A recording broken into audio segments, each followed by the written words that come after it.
All right. Hello, everyone, and welcome to today's Creative Pathways podcast. I am Joseph, a digital docent here at E4, and I'm excited for all of you guys to be here. So for those of you that are new tuning in, the Creative Pathways podcast is just an opportunity for professionals and college students to kind of just vibe together, get to know one another, and hear the stories of us fellow creative professionals. It really gives us a chance to kind of just see the diversity of the creative pathways, creative industries. So without further ado, I'm happy to introduce today's guest speaker, E4U's very own Tin Nguyen, the one, the only Tin. So welcome, Tin. Hi. I'm Tin. Good to see you. Thanks for everyone for showing up. Awesome. We're happy to have you here. And guys, I was talking to Tin last night. We were, just kind of going over what we're going to talk about. And let me tell you, you guys are in for a ride. Tin has an amazing background, amazing story that I feel like everyone should listen to, should, just get to know. So we'll get started with that. So Tin, tell us a little bit about yourself. Who are you? What do you do? Stuff like that. Yeah, thanks for the intro. It's weird to see myself on such a public stage, but yeah. So my background, I guess, started out I have a biochemistry degree in UT Austin, and so yeah, I'm a pre-med student, and I mostly focus on something primary care related, medicine-wise. I really like just feeling good, and I want to help support other people feel good so that they can get their missions done and get closer to their goals, because that seems to just be the most efficient use of my time, is to study a lot and then get the information that I need to help others do simple things like not have back pain or not be hungry all the time, and little things like that can really change a life. And I know it's changed my life in the past because I've had a lot of just hard times of just staying up late and not being able to finish things that I wanted to in terms of school, in terms of whatever it is. We all struggle as students. I'm sure a lot of us know what that feels like, but it feels good to be kind of on the other side of that hump and being able to give some tips again, or give some tips back to the community of students just like me that don't really know quite where to start. But so yeah, besides that, I have that degree in biochemistry from UT Austin. I'm applying to med schools now, and hopefully I'm get started soon. But I got started in E4 Youth actually when Carl came to one of my nonprofit arts management and administration classes, and he talked a lot about just E4 Youth's mission overall of helping creative students of color and people that didn't quite get that chance that they may or may not have deserved. But a lot of what Carl said during that class was resonated with me, because I didn't even realize that there were opportunities that I was missing out on that I just wasn't aware about. And that inspired me to join E4 Youth 2 years ago with the Music Legacy Project. And nowadays I'm helping to facilitate that project with Shaka, and it's cool to have it all come full circle. And I'm really appreciative to what E4 Youth has done for me so far. Nice. So what is for those that don't know, what exactly is the Music Legacy Project? I'm sorry, I didn't quite hear what you said.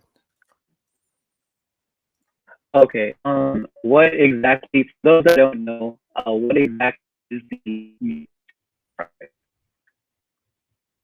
Oh, the Music Legacy Project. Okay. That is basically a group of aspiring musicians like me and or anyone else in the Austin area. We got to work really closely with Shaka of Riders Against the Storm, which is a really big poppin' local Austin hip hop group. If you guys don't know about it, they do have a new album. Check it out, Flowers for the Living. It's great. And it was cool to be a part of that community because I got to meet Blaine Ayuma, and he has a bunch of production on the album, and just other people like that were farther along this path of getting to professional musicianship. And that was mainly what the Music Legacy Project gave to me, was to see that these industries that seem to be like huge and inaccessible, if you just do what you can and you get better slowly, your competence will show through, and you'll be able to help the people around you to become more professional by just doing the thing and getting better. For sure, for sure. Wait, so have you always been into music? Because it seems, has music always been a big part of your life? How did you get started with that? Yeah, well, in terms of music, I actually started piano when I was 4. My parents put me into private lessons with a teacher down the street, and in the beginning, it's actually interesting. My mom tells me pretty often, like, in the beginning, I didn't actually know English very well, and he powered through. And a few times he was like, I don't know if I can do this, because he's not really understanding what I'm saying. He doesn't seem to be quite interested.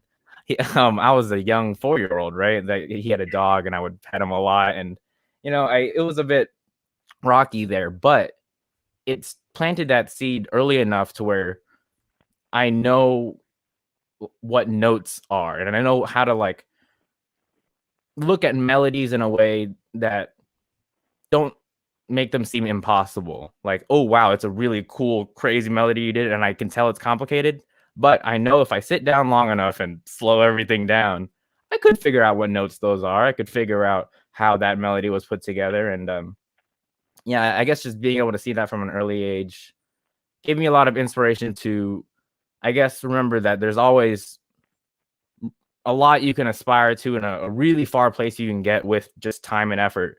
And you have the opportunity, or I had the opportunity, to put that time and effort to where I saw valuable. And so yeah, I started at piano privately, and then with school I joined the orchestra and I played the cello. Met a lot of great people there, and just I really do miss that sense of everyone in the group just playing music together. We're all playing this one song, and we're riding to the end, to the climax, and we all feel it in the room.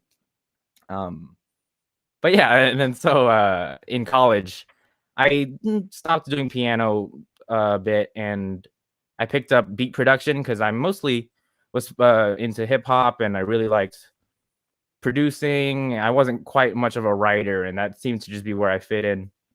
And that was a really important part of my college experience, was to kind of have a time where I let go of music, remembered that I had that itch and that something didn't feel quite right. And then when I was able to just get back into sitting on my laptop for, let's say, 4 hours and make a song. It's a really good feeling to when you kind of have that idea and then you do what you can with it and then you see it grow over a long period of time. And then, yeah, so after production, I've learned a lot of things from about mixing, and nowadays I'm learning guitar and bass, and I'm kind of a victim of my own interests. I have a lot of areas that I just see a new shiny thing, like, ooh, I could play the bass, and ooh, let's do this. But yeah, what I'll say about that is I'm kind of just looking for what I want to become a master at, and when I find that thing, I'll be prepared for it because I've done so much experimenting, and I can relate with people that play instruments, and I can relate with people that sit in the studio and mix songs for hours, and you learn a lot of little things on the way that kind of shape your understanding of, I guess, even the whole world. Nice. So, okay, quick side question, right? Out of all the instruments you've learned to play so far, what has got to be your the most interesting one, or what's your most favorite one? It's a good question because in my mind, it's like my favorite is probably the bass right now, just because you can do a lot with the 4 strings, and I really just like the bass of it, and how it can groove with the drums and stuff like that. But I'm not very good at bass. Arguably, like, what I'm best at is probably piano, but it's like, I don't quite remember a lot from when I was 4 either, you know.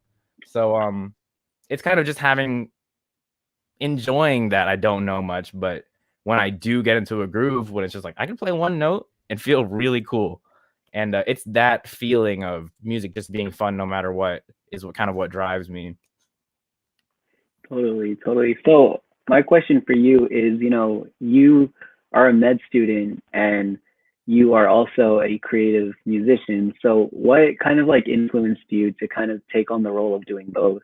Because I feel like, especially nowadays, a lot of people have not have issues seeing the possibilities of doing both, but rather they're, I guess our society thinks we can't do both. But I mean, you're living proof that you can, and we can all do both. So what kind of influenced you to stick to that path and actually, embrace it? Yeah, I think in the beginning I had some difficulties with balance for sure. But first of all, I'll say, like, with the interest in medicine it's an interesting in just feeling good. And I know I like to keep things vague in that way because, I feel good when I actually get 8 hours of sleep. I feel good when I'm flexing my abs and not just slumping in my chair and such. I feel good when I'm eating the right things. And that is so hard to define to people that haven't quite been able to feel just like no pain, or to feel just nothing bad throughout a day. And I think when I felt that, I kind of opened my eyes to just the possibilities of, oh, like, you can really get to a point where you can do whatever you want and you're always just pursuing your fun goals. And so yeah, that's kind of what really got me excited about medicine to begin with, was my own physical health journey and mental health journey. And so I bring that up because I think it's important to have that goal or that thing driving you that you can stay consistent with. It was just feeling good for me, because that's kind of what you get to orient your whole life around. Because then I get to say, well, what else makes you feel good? I like listening to music. That makes me feel good. So then it all ties in together because I chose it to. It doesn't quite have to be two disparate, completely separate things, because one's creative and one's scientific. And so yeah, in that way, I think that's what actually at least got me motivated to find that balance and do both. But in terms of how, that is definitely the ongoing battle for me. I think what I've settled on is you can only do one thing at a time, and you can only control what's right here. I can control my fingers and my hands. I can type something to you or something else right now. But what I can't be doing right now is saving a life. I can't be even doing squats. I can't be biking right now.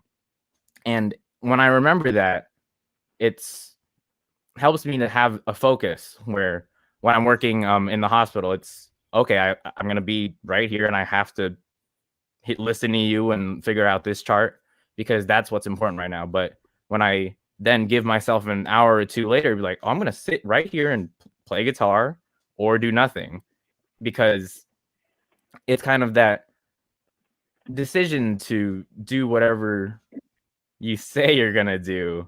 It takes you really far. But it's hard to kind of set up that plan for yourself for sure.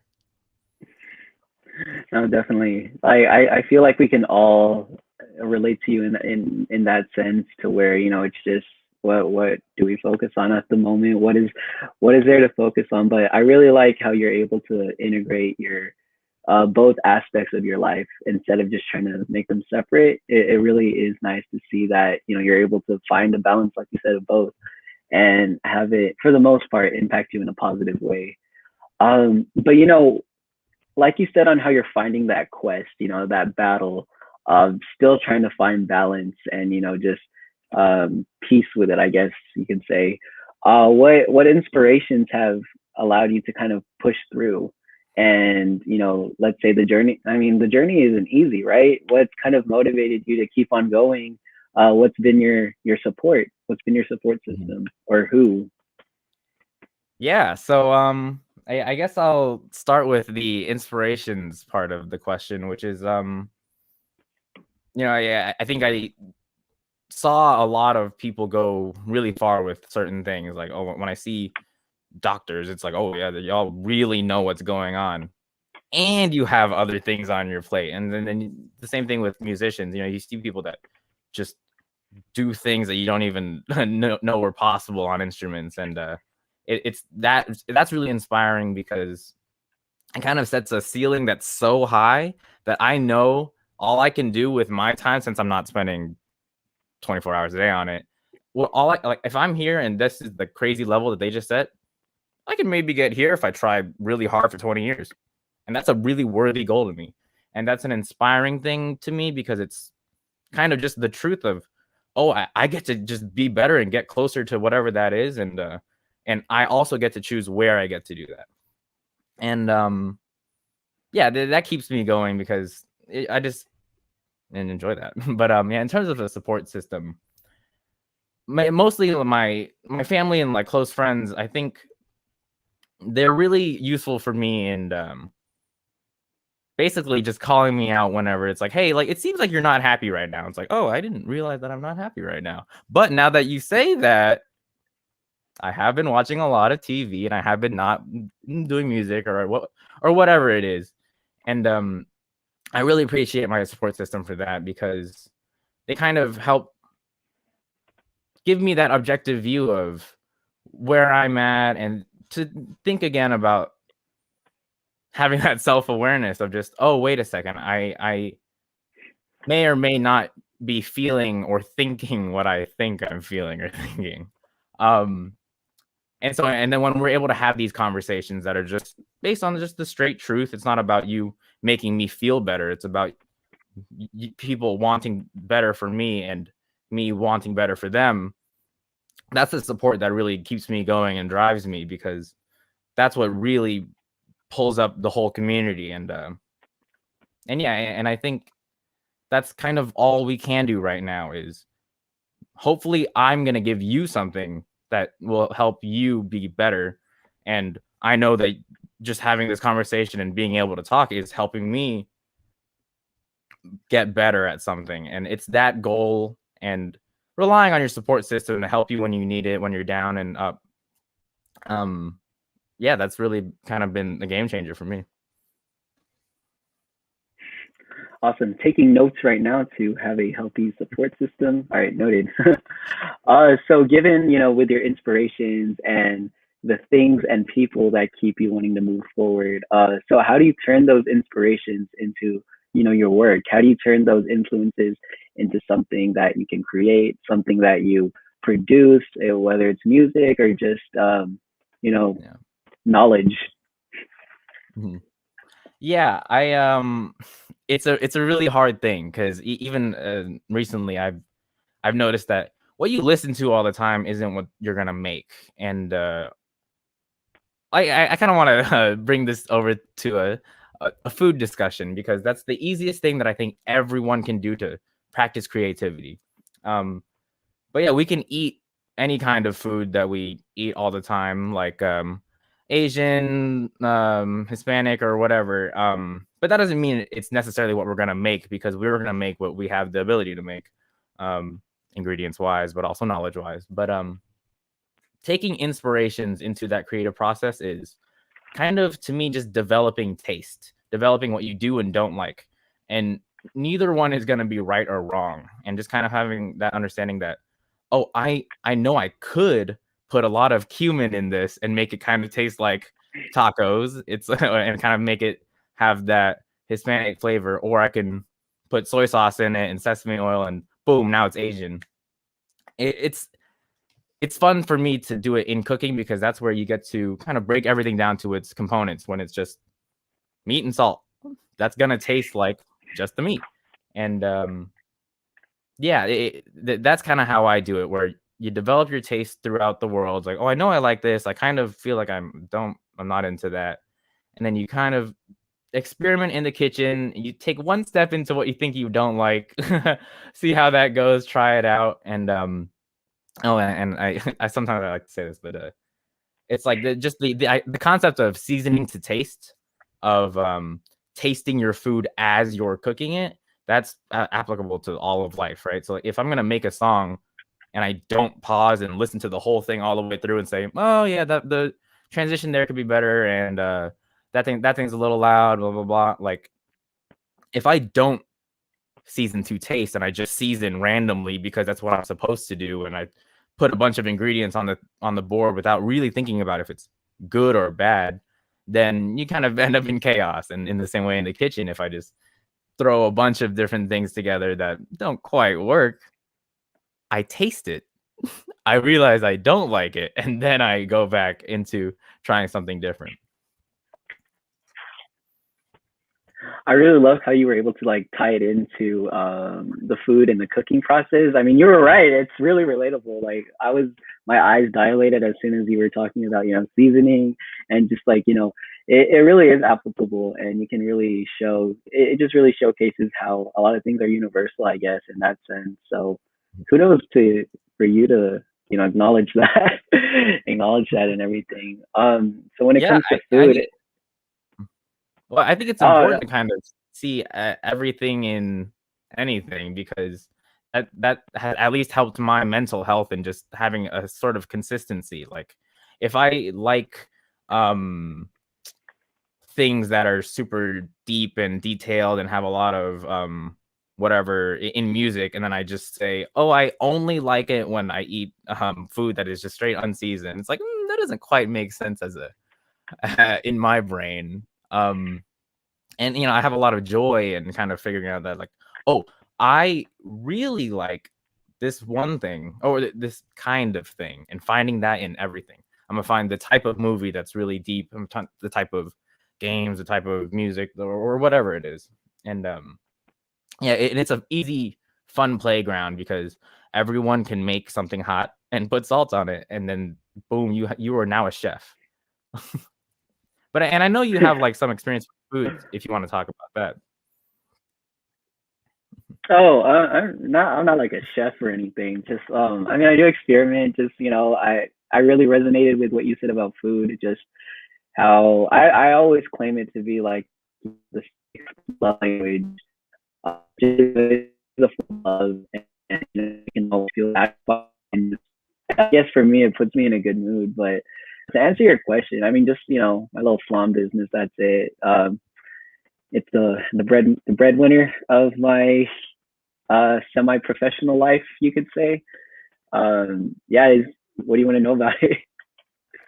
Well, yeah, I guess it's just, what's it like for you when you're actually making the flan? When you were, I guess, designing what the product you were gonna sell, how did you say to yourself what's good and what's bad? Did you have a testing process? Did you kind of have a good excuse to eat a bunch of flan one day and kind of just go at it, or was it more of just, oh, this is how it's always been and we're gonna do this?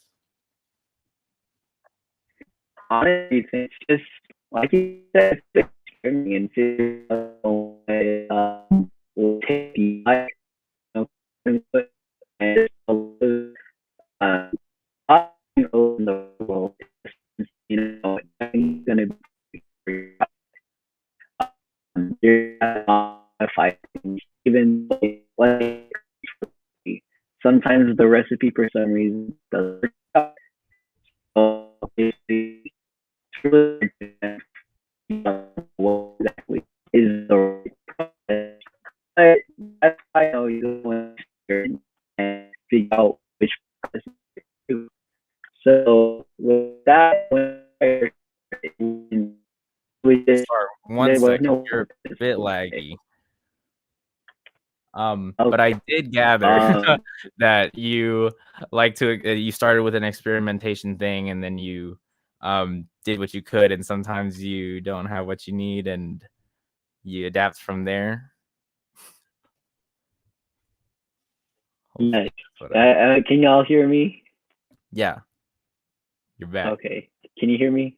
Yeah. Okay, cool. Okay, sweet. Yeah, I was able to hear you.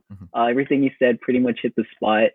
There was just no purpose at the beginning, you know. I was just making it for fun, but then it kind of evolved into something that, you know, served a higher purpose. Like Yeah. right now, I use it as a form of storytelling, showcasing culture, and that's kind of like, you know, that's kind of like, hey, you know, this is the kind of work that I want to do in the future. So I guess the point I'm trying to make is, you know, there's things that you have, there's things that you do that may not have, you know, certain intentions, but they just out of nowhere, they just, you know, turn into something else that you would never anticipate. And I think Yeah, that really exactly. relates to what you said a lot. Uh, yeah. So, you know, this is my story. You have your story, and I'm pretty sure everyone else has their story as well. Yeah, and it's that kind of idea that the best ideas are usually just silly jokes, like, oh, I'm gonna get really good at flan. And it's like that's a bit of a silly thing to say, but when you actually get really good at flan, and then everyone says, oh wait, he's like the really good at flan guy. That's a journey worth taking, I'd say.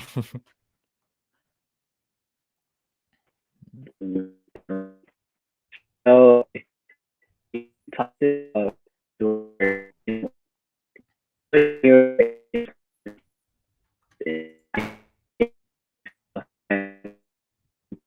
uh, just so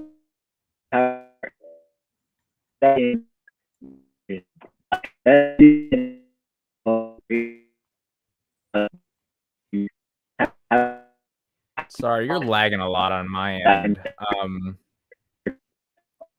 Maybe try switching back to your Wi-Fi because you're on a hotspot. But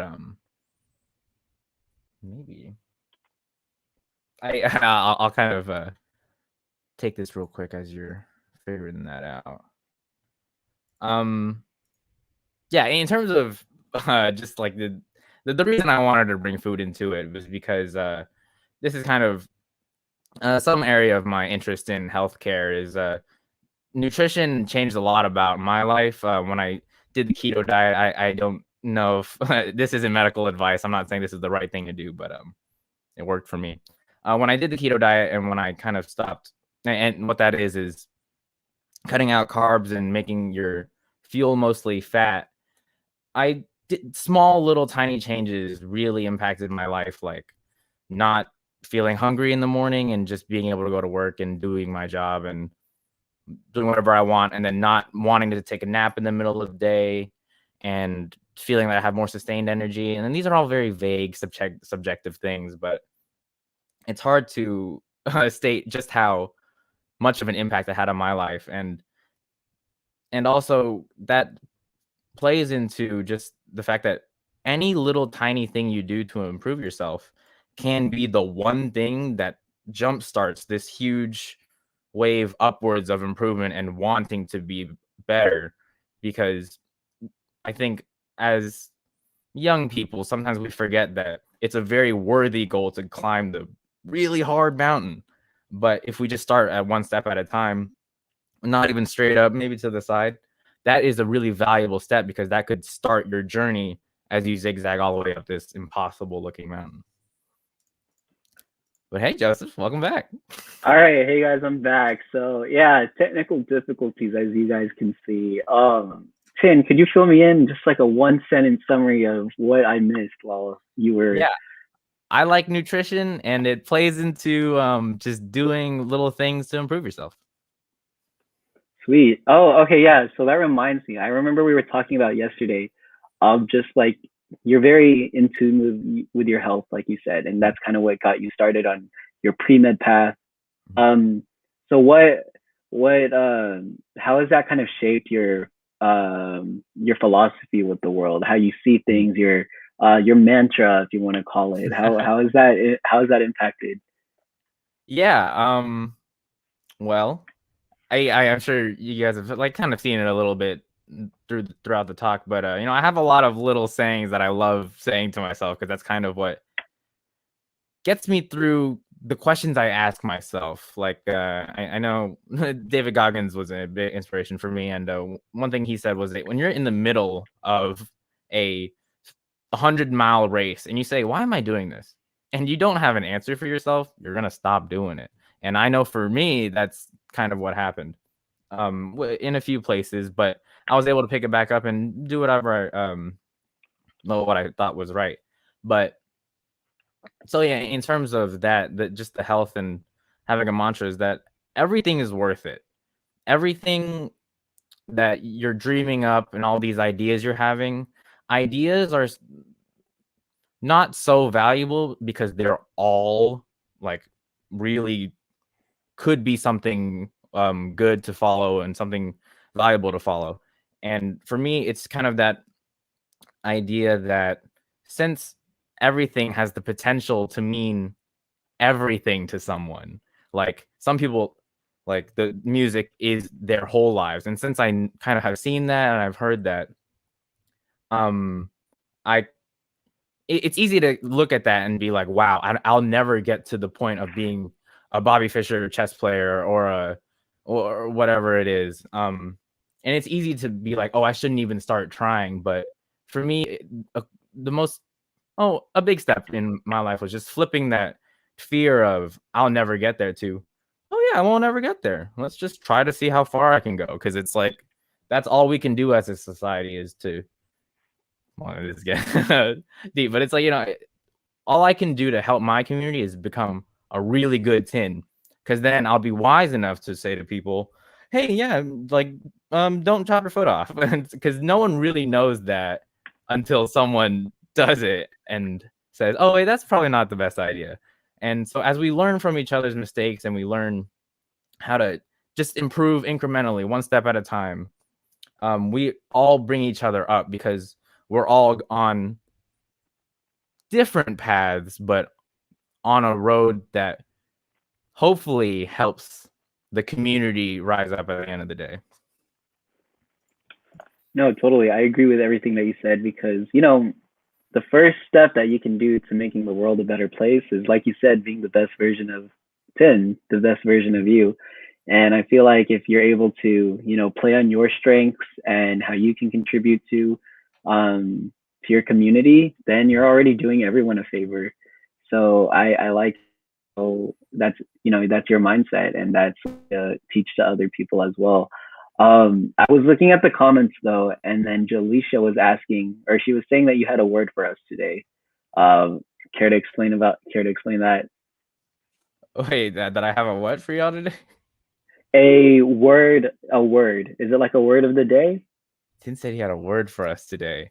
I'm not super sure what that means, but I have a lot of words and sayings that I have throughout a lot of different days, and they kind of cycle through what I need at the moment. And I guess today the word can just be inspiration. That's kind of what I want to everyone to get out of today. I kind of look at life as a way of, first we get the privilege to be educated. We get the knowledge of other people's experiences. We get to learn just information, and that we kind of learn what right and wrong is, what the truth and lies are. And that's a impossible, like, infinite universe in itself. But then now let's move into inspiration, right? This conversation we have, hopefully it's inspiring someone to take that first step, or to do whatever they want to do, and follow that dream that they kind of had an inkling of that they haven't quite started yet. And I know for me, I got educated, and now I'm on this road of inspiring myself to follow things with just the fullest extent that I can, and kind of knowing that inspiration that I'm getting from other people, I can give right back, because that's an easy thing to give. It's hard for me to educate you on what your liver does, but it's easy for me to say, hey man, like, if you drink a lot of water, your liver is going to be cool, and you're not ever going to think about it, and everything's going to be great. And that's a small little inspirational things like that, I think, can be what I can give to the world right now, as I'm being educated, so that I can eventually then educate the world again. Beautiful, beautiful. So you've been giving us a lot of things, a lot of information, to help other people and to help others be themselves. But Jaleisha also wanted to know, what do you do to take care of yourself? What do you do for your own self-care? When you got to recharge and you just got to have, tin time, where you just got to have your own space just to think, what do you do? Yeah. Well, it's a good question, because what I think I do for self-care is watch movies and play games, blah, blah, blah. But it's like, that doesn't actually make me feel better at the end of the day. And I think I don't like how much time I've spent testing that hypothesis that, oh yeah, if I just like veg out and don't think for a while, that is self-care. It doesn't work. I'm sorry to everyone, but it really doesn't work. What's really changed my life self-care wise is what I'll say is meditating.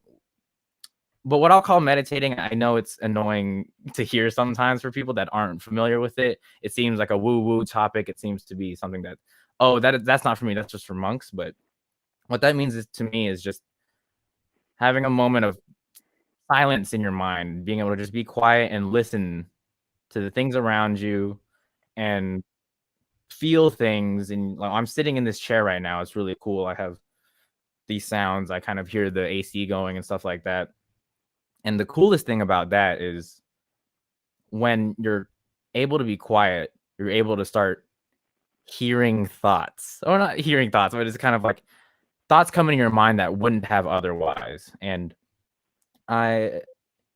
that's what I really feel like talking to a higher power is just kind of being quiet enough to listen and ask a question like, why am I feeling bad today? And oh yeah, well, there's an answer that just came into my mind after I'm being quiet for like 5 minutes or something. And that's what I think the voice of God is. And that's something that's really valuable to me to kind of get in close conversation with, so that he's like a roommate and less like an enemy or something that's like they're not invasive thoughts. They're just the truth that comes out from silence. And then you had to sort through all of that is journaling. After you have thoughts that don't seem to quite make too much sense, is just writing it down. And I will say I do like writing more than typing. And I know that's advice that I didn't want to hear when I was younger, because typing's faster, period. But when you're writing, for me, it's an experience of not being able to think and write at the same time. I can think about other things and type at the same time. But when I'm writing, it's just slow enough that you get into this state where what I'm writing is literally what's going through my mind. And when you just follow that through for as long as you can, you say like, oh, like that was like a full thought. And I remember not feeling that, and then feeling that for the first time and just being like, oh, I haven't really been thinking about anything for a long time. Nice. But yeah, those changed my life. Honestly, you put me in like a Zen kind of mode right now. Just just being able to write things down. It really does have that. It's sort of like this magical effect, just whenever you handwrite stuff, it kind of just takes the words out of you, and you're just kind of everything's flowing. So I think that's pretty cool. Jennifer actually asked another question as well. She wants to know, do you plan on merging some of your tech skills with your biochem knowledge in the future? Yeah, I do. I've had this, this inkling of an idea of starting like a podcast or an interview thing like this, because if I have the opportunity to be close to health professionals and people that are really admirable, and if they say yes to a conversation with me, that seems like something that'll be really valuable to everyone involved. So yeah, like the technical skills of just being able to make videos and do this podcast and understanding the behind the scenes and editing it afterwards. I kind of have a baseline to give people a platform that wouldn't otherwise have it. And I'm lucky enough to be around the type of people that you really want to hear from sometimes. And I guess more personally, it's when I think about biochem, it's like, oh, your cells and the way your cells act actually impact the way that you act. So then you are, the collection of all the little parts of your chemistry.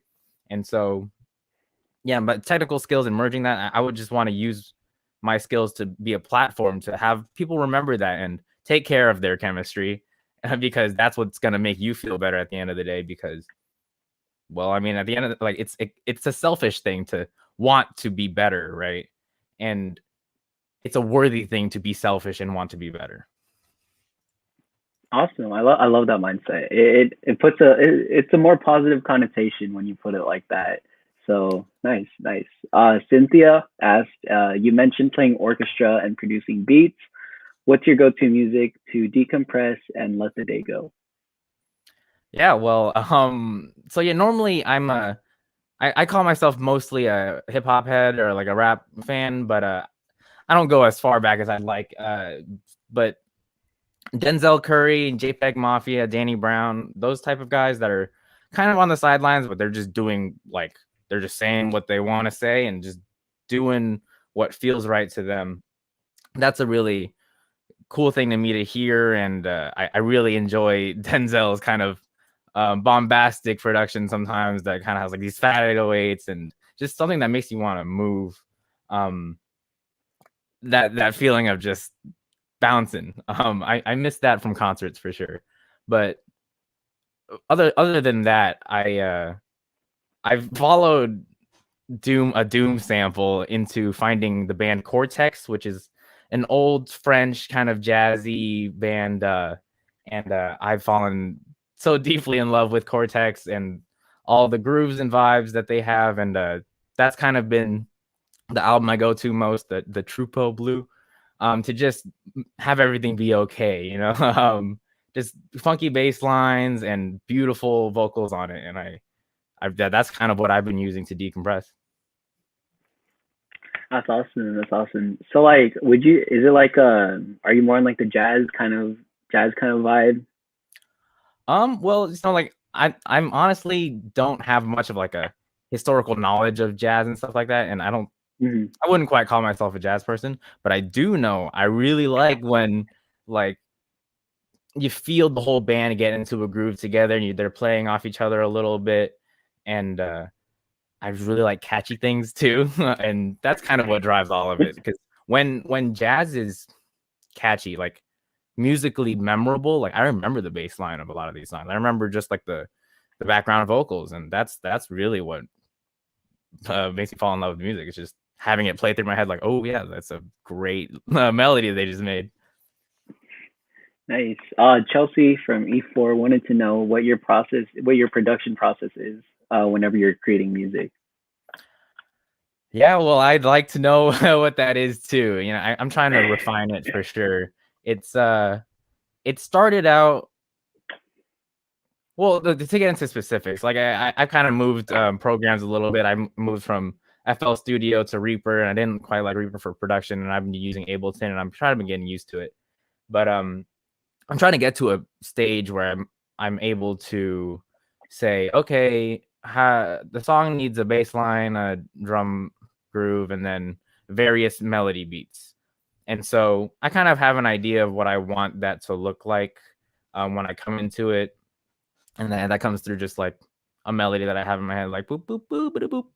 And the coolest thing is that I can do something silly like that, sit here and then just build on it. And for me, when I make music, it's just building on it. So it's boop boop boop boop boop boop boop boop boop boop boop boop boop boop. And like it's silly, but it's like when you actually just like follow that for 2 hours, you get somewhere. Yeah, I don't know if it's good, but it is what my mind was doing in that moment. So that's what I'm hearing. That's what I'm wanting to hear. And the hardest thing is to translate that into what I do hear from the speakers. And so that just takes like music theory knowledge and such, but it's mostly a building process on any idea because any idea could be good or bad. Okay, cool. Couple comments from E4 was first of all, they want you to know it's not silly. That's your creative process. So I guess what they're trying to say is just keep doing you, man.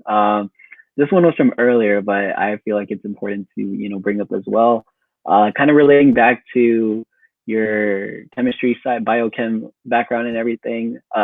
One person also suggested that maybe you should do like YouTube talks or videos about educating people on chemistry, but like a very dumbed down version, for all of us that are not, non-science majors or no idea about all the little parts about it. So yeah, maybe something like that.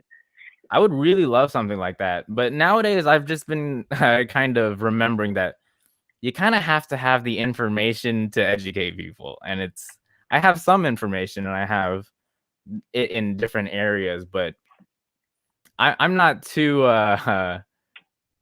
impressed with my own ability to have like I want to be able to give someone a 30-minute video that will always be consistent and will always be useful to go back to later, because that's what I like to listen to. I like these long form things that are just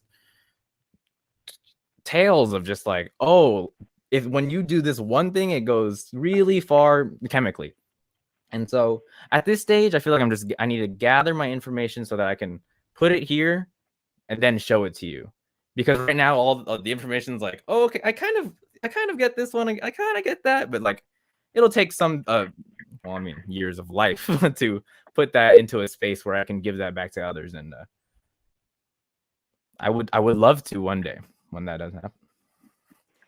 The day it happens, you gotta let all of us know, and you gotta, notify all of this so we can go hop on whatever it is, your podcast, a YouTube channel, whatever it is, and we gotta go check you out so we can learn more about the beautiful life of chemistry.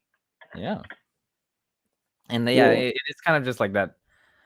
You kind of want to be able to give this sort of appreciation for certain things like chemistry or working out, or like I want to be able to give this appreciation for these things that people kind of throw to the wayside sometimes, but that's what I chose to be really into. And some people choose to be really into other things, and just kind of the understanding that, oh, you kind of have the opportunity to be that master, and be a part of that learning community, which is right now I feel like I need to hang out as a student before I try to be a teacher. No, definitely. So I think that's all the questions that we have. Did you want to add anything? Did you want to talk about anything else? Any notable honorable mentions? Yeah, I think something along the lines of getting started in the creative game. To me, creativity is just kind of being able to accomplish something that you don't quite know if you can, and that could look like making a really nice steak that you really wanted to, or it could look like making a song that you kind of been thinking about. You've written some lyrics about it, but you kind of you haven't quite started to really make it real yet. And yeah, the only advice I have there is to just do it. It's hard. It's hard to hear. I don't quite like hearing it either, but the hardest step is always the first one. And but that means you get to do it with the understanding that it's not going to be perfect, because all the things that I've heard in my own mind before, where it's like, halfway through this, it's like, oh, this doesn't sound good. This isn't, like, oh, you're messing up the guitar part, you're messing up whatever, and it's gonna feel bad to be bad at the instrument. It's kind of true. Like, it's gonna be true that you're bad at things you don't practice. It's gonna be true that the first time you ever try to make a song, it's gonna kind of be a bad song. It could be a really great idea or whatever, but it's like, if you just don't have the technical ability to kind of consolidate everything into one thing, it's just gonna be hard. But that doesn't mean you shouldn't do it, because the beauty is that I just did things for so long and said that I am an audio engineer, right? I just kind of put, I'm an audio engineer for so long, and I've mixed so many songs that when I just DM'd a studio and said, oh, here's a playlist of what I've done, it was like, oh yeah, that sounds good. Do you want to be an intern? It's like, I'm not supposed to be able to be a audio studio intern. I'm just a humble biochem student. I'm just a humble pre-med student, you can really get so far if you just do it badly for a really long time, because then you stop doing it as badly, and then that's when you kind of start playing the game of getting a mentor and learning what good is, learning what it means to get better at that thing. And so yeah, the advice I have is to just start on the thing, do it badly, so that you can then look at it, see what you don't like about it, see what you do like about it, and then just iterate from there. But if you don't have anything to edit, it's hard to just dream up the perfect product without seeing a bad product and then saying, oh, that's could be better, that could be better, that could be better. So yeah, that's my process, at least. All right, everyone, from the wise words of Tin, just get up and do it. Get up and do it, and just everything will follow through. But with that being said, thank you, Tin, for joining us today. It was really, really insightful, very, very fun having you here. I learned a lot, and I'm pretty sure everyone here learned a lot as well. So to answer your question from the beginning, I'm pretty sure you inspired some people during this talk. So thank you. Yeah, it's cool to be on this side of the camera for sure, and kind of being able to talk about my story and figuring it out. Like, even through this conversation, I learned a lot about, oh, I guess I do believe that. I guess that is what I've been doing for the past 20 years. Little things like that, where these conversations, they really are invaluable in just transferring the knowledge and bringing us both up. And I'm really grateful to be here, and I love being a part of E4 Youth, and I'll see y'all behind the scenes of the next few talks. Awesome. Well, with that being said, thank you, Tin, once again. And give it up for Tin, guys. So just a brief little message right now. Thank you guys for coming. There's college students here, creative professionals. So a big shout out to you guys. Also a shout out to those who donated to E4 Youth at the Amplify Austin event. We reached our goal over 10K. So round of applause for that. If you're new here and still would like to donate, please visit the link right here, e4youth.org/donate. And, we're happy to accept your donation. And then also any college student out here, I am here to promote the Creative Leadership Academy, which really gives you the opportunity to kind of do what Tin does, do what I do what Tin does. Basically get our feet wet in the creative industry and kind of, just exposed to what it's like to work there. So keep an eye out for that as well. And thank you for coming to this week's Creative Pathways Talk, and we will see you next week.